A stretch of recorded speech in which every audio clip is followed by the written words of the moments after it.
From Aaron Freeman. You want a physicist to speak at your funeral. You want the physicist to talk to your family about the conservation of energy so they will understand that your energy cannot die. You want the physicist to remind your mother that no energy gets created in the universe and none is destroyed. And as your widow rocks in the arms of a loving family, you want the physicist to let her know that all the photons that bounce from you were gathered in the particle detectors that are her eyes. That those photons created within her constellations of electromagnetically charged neurons whose energy will go on forever. And you want the physicist to come down from the pulpit and remind the congregation of how much of all our energy is given off as heat. There may be even a few folks fanning themselves with their programs as they say it. And he will tell them that the warmth that flowed through you in this life is still here, still part of all that we are, even as we who mourn continue the heat of our own lives. Because according to the law of the conservation of energy, not a bit of you is ever gone. You're just less orderly. In that spirit, we'll light today's chalice once we get that energy back.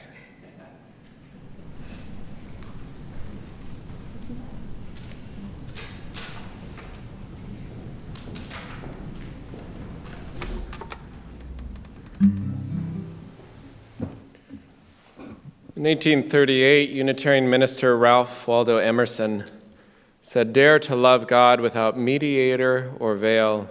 Cast behind you all conformity." Or in some more modern language, you yourself are invited to ask the largest questions of life and death, the ancient questions about God or justice or spirit, and not have someone mediate the answers to you. This, I believe, is a hard assignment. We ask of these church members that they speak the truth as bravely as they can, that they tell us a story or they model for us the essential spiritual work of making a narrative about their life experience, making some meaning out of this life, even as it is still unfolding. And beyond the specific beliefs or practices that we ask them to share, the larger invitation is a reminder that this work of asking big questions and creating meaning and living a life where the soul can find balance and be at home, all of which they have found the answers to and will share them with you today, right? All the answers to the largest questions. Sometimes we need the reminder that there is still mystery in all of it. Brianna Berg, after 25 increasingly skeptical years of Catholicism, she writes, decided to seek out a new, open, and positive source of spiritual community, coming here to First UU Church in 2011, participating and being interested in the choir first, and then restructuring her spirituality and joining the church in 2015. And Elizabeth Katzman came after seeing an ad in the Post Bulletin for the Walden Hill Bach Society, which used to be the name of the choir years ago, when she came around 1978, bringing with her her family and joining a few short years later. She served as the Director of Religious Education here from 1983 to 1991, working with what she calls an incredibly dedicated and talented religious education committee, some of whom are still volunteering. So if you came out of an interest for singing and music and the choir, you're going to end up giving one of these This I Believe services. So you can be prepared now, full warning. So I'm grateful this morning for the testimony of Brianna and Elizabeth, first for saying yes, and more so for their courage to share with you some poetry of their own spirituality. Thank you.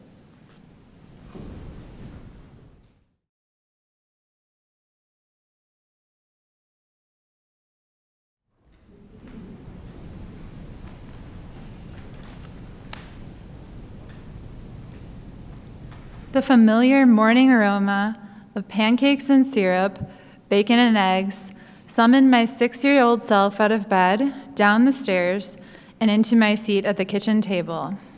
But this Sunday was different. This summer, there was an extra chair around that table for an honorary family member, our Japanese exchange student. After enjoying our Sunday morning meal, we commenced in the rest of our Sunday morning routine. We changed into our Sunday morning outfits and loaded into the car for Catholic Mass. But our new exchange sister didn't come with us. I was confused. She and my family shared all of our other experiences together. Why was this typical Sunday morning activity any different? My beloved exchange sister's answer unleashed a floodgate of questions, concerns, and worry into my young mind. Doesn't everyone's family go to church and believe in God? If she doesn't know about God, can she still get into heaven? If not, does that mean she's going to hell? My parents rapidly hot potatoed these questions off to our priest. And his answers were less than satisfactory to me. If God created our planet and humanity, and Jesus loved us all, how could it be that I was guaranteed salvation simply because I was born into a Catholic family, but my host sister might not get into heaven simply because she was born into another place and into another family? This experience planted the first seed of doubt into the soil of my burgeoning spirituality. During the 7th grade at my small Catholic school, we studied a unit on world religions. Surprising, right? And I felt a strong resurgence of my earlier childhood doubts. Being able to simply visualize a timeline and the geographical occurrences of other prominent worldviews made it all the more apparent to me how heavily our religious identity hinges on the time and place in which we were born. Through the coming years, many more seeds of doubt were sown into the garden of my spirituality. I began to seriously question the validity of my own religion and seek out ideas and texts of different religions and philosophical backgrounds. I was moved by the beauty of works like the Bhagavad Gita, Tao Te Ching, the writings of Henry David Thoreau, and the poetry of Rumi. I was also surprisingly inspired by the conviction, passion, and logical soundness of a classmate who was attending Catholic seminary. During this time of dissonance and exploration, I happened upon an unlikely role model in the form of a 6-year-old boy named Antonio Merez, the central character in Rudolfo Anaya's novel, Bless Me Ultima. Antonio attends school in a predominantly Catholic community, and he also witnesses the beauty and meaning of other seemingly contradictory faiths and worldviews. He experiences awe and wonder in the natural world, recognizes the sacred power of his grandmother's earth-centered mysticism, and acknowledges the paradoxical, Christ-like characteristics of an atheistic classmate. After a great deal of struggle to find which belief system rings true for him, Antonio decides to allow himself permission to meld elements of all these gods and religions, nature and mysticism, to form his own personal spiritual truth. Antonio inspired me to embark on a journey toward finding my own personal spirituality. In an effort to salvage some beauty and meaning from the religion of my upbringing, I reached for the familiarity of Sunday morning Catholic Mass. But something had profoundly changed in me since childhood. I just didn't believe at all. At times, it felt as though my almost certainly atheistic soul, if I had a soul, was spinning in the church pews, and I stopped attending. That guilt and sadness over rejecting a God and religion that my family held so close weighed on my spirit, and I felt heavy, stuck, and stagnant in my journey. Eventually, I realized that if I wanted to keep moving forward, I needed to find new springs of spiritual sustenance. So one autumn Sunday, I returned to church, but this time at First Unitarian Universalist. The service was refreshing and inspirational, and the 7 principles resonated with me deeply. It didn't take long to realize that I had finally arrived at my new spiritual home, which held an abundance of space for my doubts, questions, and exploration. I was thrilled that ideas and texts from a myriad of worldviews were woven into the UU services, and I learned the importance of mindfully embracing those values in a manner of appreciation rather than appropriation. I was intrigued by the possibility that even though I found myself to be atheistic to the God of my former religion, I could shift my perceptions of the sacred toward other sources of truth and meaning. I often found myself turning toward the wonder of the here and now, toward deep connections with other people, toward music and nature. Trees became models of spirituality, both nurtured and scarred by their environments, bending and swaying with the wind and soaking in the sun, shedding old leaves and forming buds of new growth. Looking into the night sky, drowning in the sense that I am a fraction of a pinprick in our vast universe, but also realizing the significance of the fact that I am. Just the act of breathing itself became something sacred, and my sensory world turned into a gift. Music gave me chills in the summer sun and transported me to another sphere of existence. The electricity of a familiar song connected me with memories and people I cherished. At times, it can be tempting to keep myself planted in this realm of blissful spiritual significance, but I know that is only part of the truth of what it is to be human. Sometimes, I feel lost in the struggle to find a balance between being in love with the beauty of the world, but also acknowledging its suffering and brokenness. I've come to recognize the immense privilege I was born into and feel a deep sense of gratitude for the ability to have the freedom and luxury of devoting time and energy to spiritual pursuits, when many people in our community and the world are suffering as the result of oppression and marginalization. I feel a moral obligation to devote my time, energy, and resources toward conversations and causes that combat social injustice and help to build a world of peace and compassion. I feel so grateful to be surrounded by a community that values social justice so deeply, and although I feel free of the confines of my previous religion, sometimes I feel that I can be wandering aimlessly in all the possibility that is in front of me now. And I feel so grateful to have this community, to walk together in uncertainty through this winding, beautiful journey of life.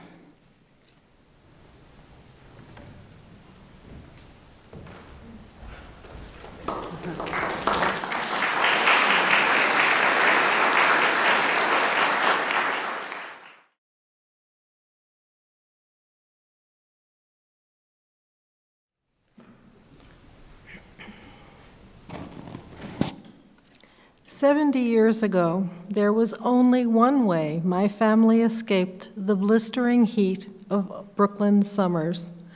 We went to Coney Island, an expansive sandy coastline embraced by the Atlantic Ocean. My grandparents would pack their car with picnic goods, towels, blankets, and a huge umbrella, pick up my sister and me, and drive there frequently when I was 2.5 years old. Lunch, rest, digging holes until water filled them, collecting shells and stones to incorporate in sandcastles and moats, running along the water's edge until at least an hour after eating, finally into the water. My grandmother would take my hand and we would wade out until the waves pushed and pulled at us, our feet tugged beneath us, and then splash around swimming. Once, our hands slipped from each other, and I went under, looking up at the surface. Bubbles filtered sunlight and sank. The water continued to swirl. I continued to watch and sink. Grammy found me and pulled me up, both of us sputtering and gagging. She was terrified, yet I remember and dreamt for years afterwards of feeling calm watching this new view of the world with no sense of fear. Somehow I felt supported by part of the water, and it was beautiful. Years later, talking with my brother about the episode and my reaction and how throughout my life I have yearned for the ocean, he remarked gently, "Well, of course, Elizabeth, the ocean is our first mother." Of course, indeed. Collecting shells, picking rocks, digging worms, and planting gardens at our cottage, creating stick houses and mud pies in our Amboy Street backyard, such busy work of my childhood got left behind for more intricate explorations as I grew older, putting models together, sewing doll clothes, cooking at my grandmother's elbows, following my own curiosity to conclusion. So many activities that follow methods of observation, measurement, prediction, what I came to learn were scientific, all employed to see, to name, to figure out, and to make sense. Early enough, I was taught about heaven and hell in formal Sunday school. I asked a veteran Sunday school teacher where heaven was. She replied, "It's on the other side of the sun." Well, I had been to the Hayden Planetarium several times and had seen the configuration of our solar system and watched the replicated movement of the planets, and that did not make sense. Another example. At age 7, children christened in the Russian Orthodox Church may have their first confessions and communions. I memorized the prayer before confession, the prayer after confession, learned the 10 Commandments upon which good and bad behaviors were based, fasted, and confessed to the priest. Yes, Father, I told lies sometimes. I wasn't always respectful to my elders. Sometimes I was envious. There was penance, 10 bow downs, and then the prayer of contrition. I began. For all these known and unknown sins which I have committed against thine infinite goodness, I am most heartily sorry. And with a contrite heart, I paused. Known sins committed by a 7-year-old? Unknown sins? Yes, I made mistakes and still do, unfortunate choices too. But what had I done that was so terrible that it would condemn me to hell for eternity? Does that make sense?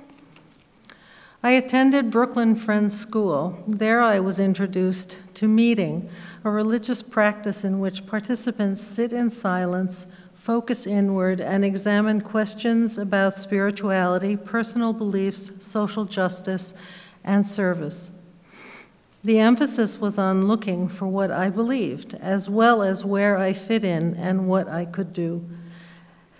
As a member of the Friends community, I was encouraged to volunteer in the school and neighborhood. There were practical, true movements from individual understanding to smallest connections and larger systemic dynamics. I began to name that which shaped my beliefs in connectedness and importance of sense-making: curiosity, kindness, generosity, determination, and courage. Thich Nhat Hanh reminds us that oneness connects the sun, the air, water, bud, bird, song, tree, earth, grass, insects, animals, all beings, perfect and imperfect. I've been exposed to multiple Christian traditions, Judaism, American Sikhism, and other world religions through experience and study. I can ask spiritual questions and am aware of different frames of answering. I can note similarities and differences of scripture, stories, practices, and traditions, moving toward the most elemental understandings of the human pursuit of these questions and answers. Yes, I am led back to scientific methods. My beliefs are based on sense-making, examined through scientific methods and disciplines, psychology, sociology, biology, chemistry, physics, which are each ways of figuring it out and recognizing humility and appreciation, how the oneness nature holds us all in beauty. Walking along the beach after a hurricane, my 4-year-old daughter and I find many treasures. Sandbars created overnight, shells and hapless fish tangled in heaps of seaweed, gull feathers, battered crabs, and snails, and a motionless kitten. Its newly minted fur alternately smooth against its body and standing in spiky tufts. We spend long minutes observing it. She asks, "Where is the kitten living now?" We continued on our way. I have to admit I was caught off guard by her question. It took a physicist, decades later, to name it for me.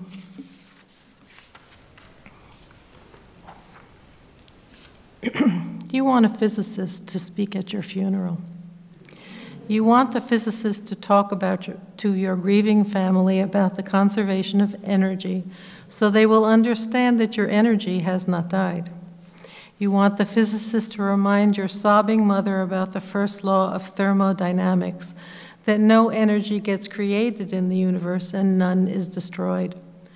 You want your mother to know that all your energy, every vibration, every BTU of heat, every wave of every particle that was my beloved child remains with her in this world. You want the physicist to tell your weeping father that among energies of the cosmos, you gave as good as you got. And at one point, you'd hope that the physicist would step down from the pulpit and walk to your broken-hearted spouse there in the pew and tell him that all the photons that ever bounced off your face, all the particles whose paths were interrupted by your smile, by the touch of your hair, hundreds of trillions of particles have raced off like children, their ways forever changed by you. And as your widow rocks in the arms of a loving family, may the physicist let her know that all the photons that bounced from you were gathered in the particle detectors that are her eyes. That those photons created within her constellations of electromagnetically charged neurons whose energy will go on forever. And the physicist will remind the congregation of how much of all our energy is given off as heat. There may even be a few fanning themselves with their programs as he says it, and he will tell them that the warmth that flowed through you in life is still here, still part of all that we are. And you'll want the physicist to explain to those who loved you that they need not have faith. Indeed, they should not have faith. Let them know that they can measure, that scientists have measured precisely the conservation of energy and found it accurate, verifiable, and consistent across space and time. You can hope your family will examine the evidence and satisfy themselves that the science is sound and that they'll be comforted to know that your energy is still around. According to the law of the conservation of energy, not a bit of you is gone.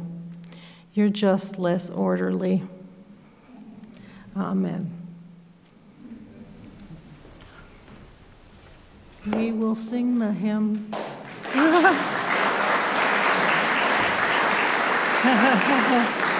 Blue Boat Home 1064 in the teal hymnal, and sing from where you are or where you want to be. I invite you, as you're comfortable, to join a hand next to you or place your hand over your heart. Breathe deep the breath of life.